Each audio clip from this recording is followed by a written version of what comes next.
pergerakan market yang sudah mulai penguatan signifikan belakangan ini ya didominasi oleh beberapa saham-saham tertentu. Dan saham-saham tertentu tersebut itu berkaitan dengan adanya rebalancing ya, spekulasi pasar dengan adanya rebalancing MSCI maksudnya. Nah, ketika ketidakpastian ini muncul, pasar cenderung risk off dan menjual sahamnya.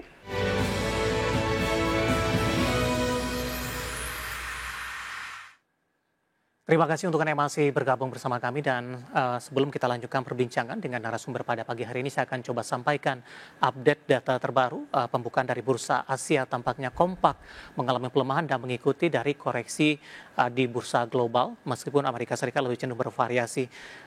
Pertama untuk Nikkei pemirsa melemah cukup dalam di 2,77%, STI juga tertekan di 0,87%, Kospi pagi hari ini juga melemah cukup dalam di 5,55% dan Hang Seng juga tertekan di 1,67%. Level masing-masing indeks dapat Anda saksikan di grafis di layar televisi Anda. Dan semoga bisa menjadi referensi terutama dalam menghadapi perdagangan di hari ini.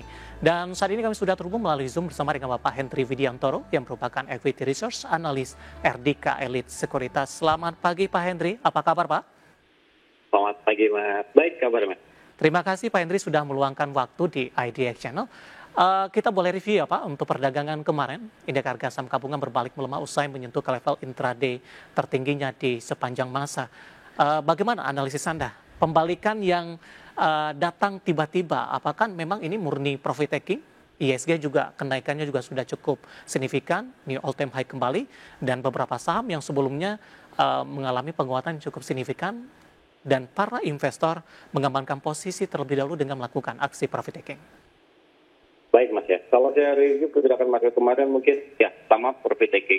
Dan kedua, market cenderung untuk risk off melihat banyak sekali rilis data ekonomi yang akan dirilis di Indonesia maupun market regional yang saat ini sedang bergejolak ya Mas. Kalau kita lihat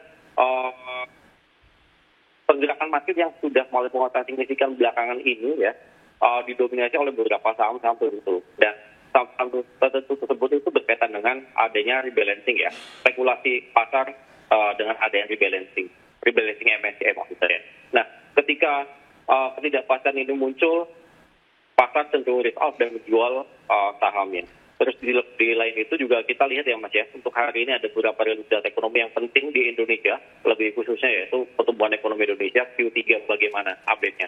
Apakah masih in line dengan target ya, di atas ekspektasi atau di bawah ekspektasi maupun di bawah kinerja Q2 kemarin. Nah, ketidakpastian ini menjadikan market cenderung sell off kemarin. Ditambah lagi bursa regional yang kemarin di sesi 2 juga kompak sekali mengalami pelemahan dikarenakan karena memang adanya nada-nada masih adanya COVID di The Fed itu sendiri ya, Mas. Tapi dari sisi teknikal bagaimana Anda melihat pelemahan indeks harga saham gabungan di sesi kedua di perdagangan kemarin? Apakah ini pelemahannya masih cukup wajar? Kemudian arah pergerakan di sepanjang perdagangan hari ini di tengah penantian beberapa data ekonomi domestik yang sangat ditunggu oleh para pelaku pasar. Kalau saya lihat pergerakan kemarin cenderung wajar ya, cenderung konsolidasi, market risk off. Nah, kalau saya lihat untuk hari ini, pagi ini, ada kecenderungan market akan bergerak melemah ya. Kita lihat support terdekatnya berada pada level 8.166 untuk ISG dan resisten terdekatnya itu di level 8.350. Nah, ini sebagai antisipasi sentimen tadi, market regional bergerak merah. Namun, market mungkin akan bergejolak lagi di jam 11 nanti ketika rilis pertumbuhan ekonomi itu sendiri, Mas ya. Overall, market masih bergerak pada fase uptrend, namun patut diwaspadai apabila market menembus level 8166 sebagai level supportnya ya. Ada potensi market akan melanjutkan ke level 8040 sebagai level support keduanya. Baik, Pak Hendry, di sepanjang perdagangan di Selasa, ketika indeks harga saham gabungan berbalik arah melemah, beberapa saham masih sanggup bertahan di zona hijau, Pak. Boleh kita ke Telkom, Pak? Ketika indeks harga saham gabungan mengalami pembalikan arah, Telkom tampaknya masih melaju cukup kencang di atas 5 dan 4%. Pak Hendry. Kalau kita lihat pergerakan saham Telkom kemarin, ya. Telkom kemarin cukup menarik. Sebenarnya menariknya tidak hanya kemarin saja, tapi sudah berlangsung kurang lebih 2 minggu terakhir. terlihat dari akumulasi yang dilakukan oleh investor asing yang nampaknya cukup masif selama 2 pekan ini ya Mas ya. Ditambah lagi kita lihat juga ada smart money yang mana terus masuk di saham Telkom itu sendiri. Setelah Telkom itu mengalami pelemahan yang cukup signifikan dari periode bulan September hingga periode pertengahan Oktober kemarin. Oleh karena itu, saya masih melihat sebenarnya untuk Telkom masih ada potensi mengalami penguatan secara jangka menengah ya. Secara jangka menengah paling tidak level 3.560 hingga level 3.700 sih selanjutnya. Namun untuk hari ini, pagi ini mungkin akan terjadi kecenderungan untuk retreat terlebih dahulu. Baik, Pak Henry, apa yang menjadi salah satu yang membuat investor masih optimis terhadap Telkom melihat kinerja mereka di kuartal ketiga di 2025 masih cenderung mengalami perlambatan, Pak? Ya, kalau kita lihat ya Mas ya, apa faktor yang menjadikan Telkom cenderung menarik bagi investor asing, utama masalah likuiditasnya cukup besar.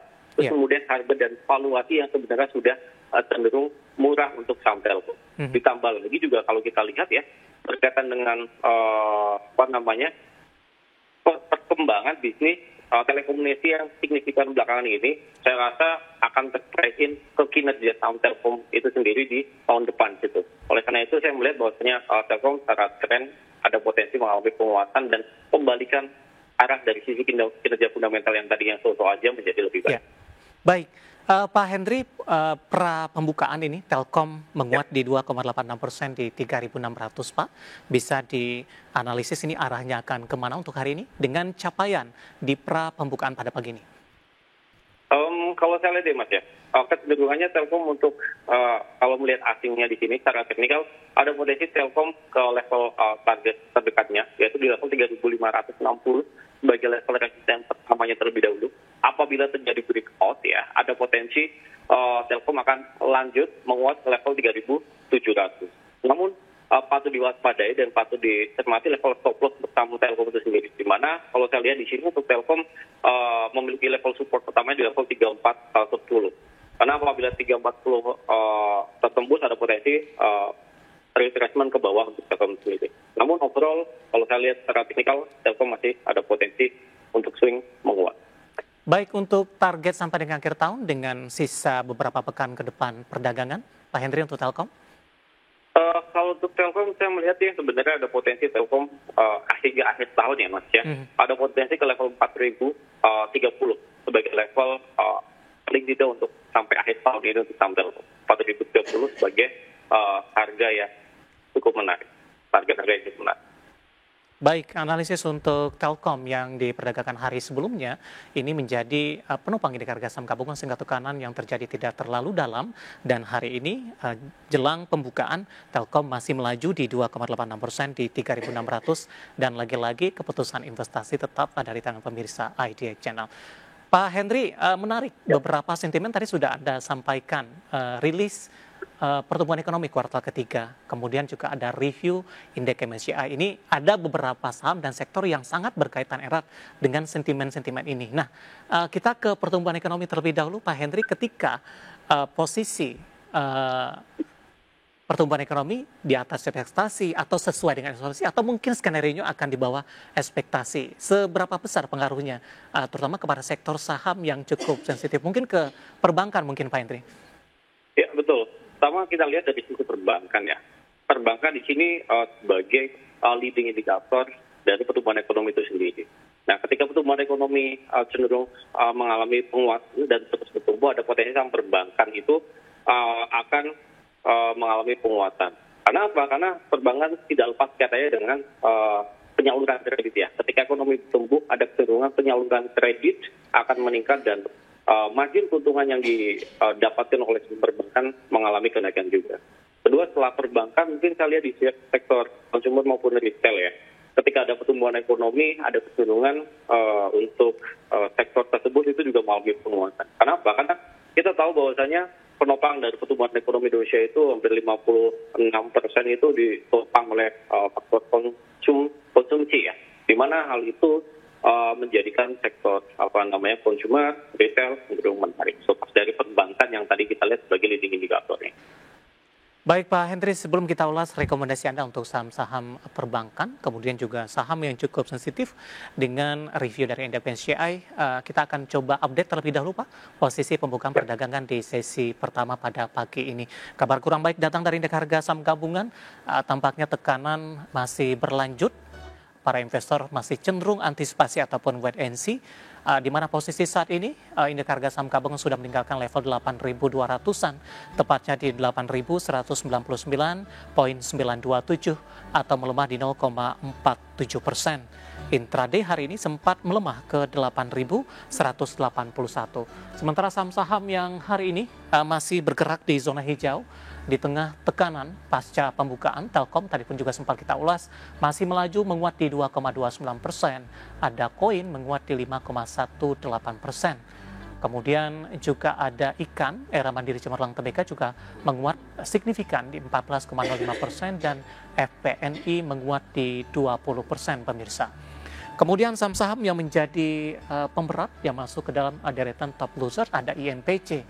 Tampaknya hari ini profit taking, karena di perdagangan hari sebelumnya INPC melesat di atas 20%, usai rilis kinerja melakukan aksi korporasi, tampaknya hari ini berbalik melemah di 2,58%. Emiten emas ada Archie melemah di 1,72%, MDKA juga melemah di 2,07%, di tengah harga komoditas kembali bergerak di bawah level 4.000 dolar Amerika per troy ounce. Kemudian juga ada Medco hari ini juga mengalami koreksi di 2,17%. Tins juga tampaknya masih melanjutkan pelemahan di 1,23%. Ya, updatean posisi pembukaan dan juga beberapa saham yang membayangi pergerakan indeks harga saham gabungan di tengah pelemahan yang terjadi.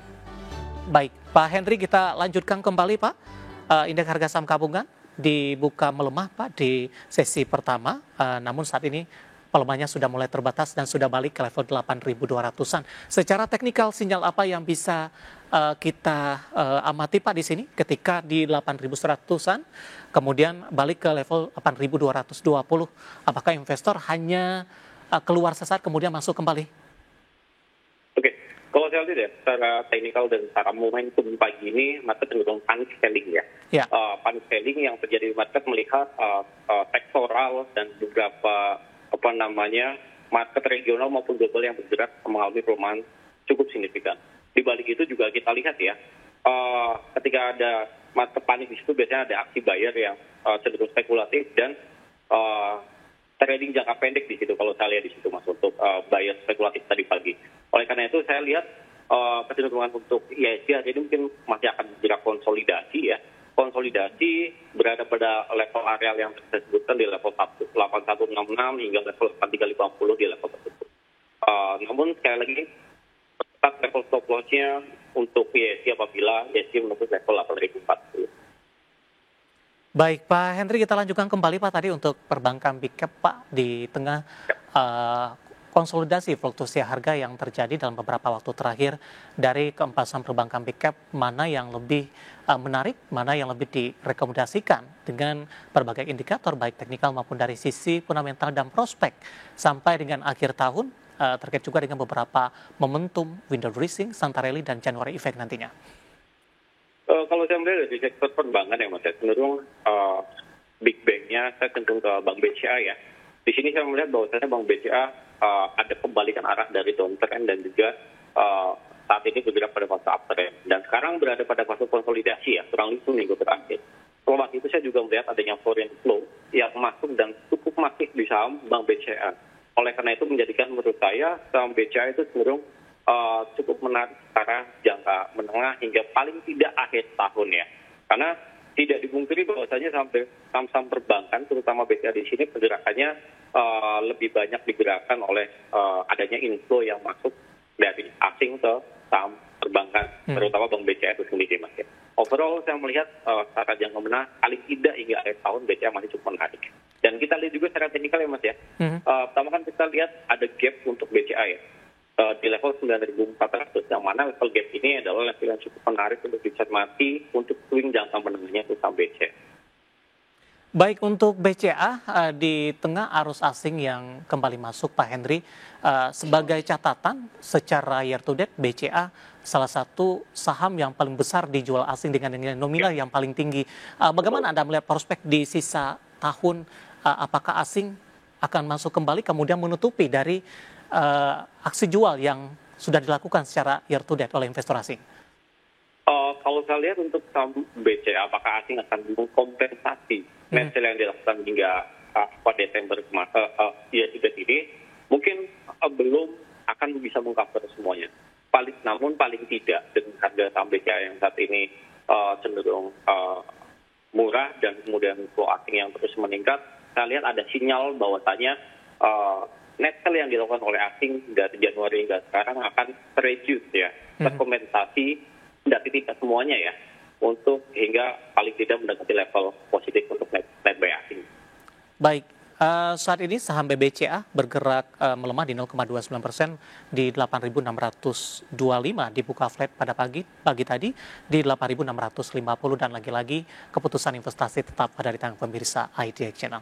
Nah, berkaitan dengan penantian sentimen dari review MSCI, Pak, secara fundamental, seberapa penting ini indeks MSCI? Tampaknya para pelaku pasar ini cukup menyita perhatian, kemudian juga sangat sensitif dengan pergerakan indeks harga saham gabungan dan kemudian juga dengan saham-saham terkait. Kalau saya lihat untuk MSCI ya Mas ya, MSCI akan cenderung market spekulatif ya untuk hari ini ya, hingga paling tidak menjelang efektifnya MSCI itu sendiri, rebalancing itu. Nah, apakah faktor fundamental mempengaruhi MSCI kali ini? Mungkin tidak ya, karena memang kalau saya lihat term and condition dari MSCI yang besar saat ini berkaitan dengan free float ya, yang saat ini juga sedang digodok oleh MSCI maupun didiskusikan kepada investor di Indonesia maupun regulator di Indonesia. Oleh karena itu mungkin kedepannya saham-saham yang akan masuk ke MSCI akan cenderung lebih lebih sedikit ya. Ada yang masuk, namun dari bobotnya mungkin akan terkurangi akibat adanya rebalancing MSCI yang ada kedepannya sih. Baik, Brand sama BRMS Pak difavoritkan ini. Singkat saja analisis untuk kedua saham ini. Kalau kita lihat BRMS ya Mas ya. BRMS terlebih dahulu kita lihat volume transaksi cukup ramai. Asing juga udah mulai masuk kurang lebih mungkin 3 bulan 4 bulan terakhir.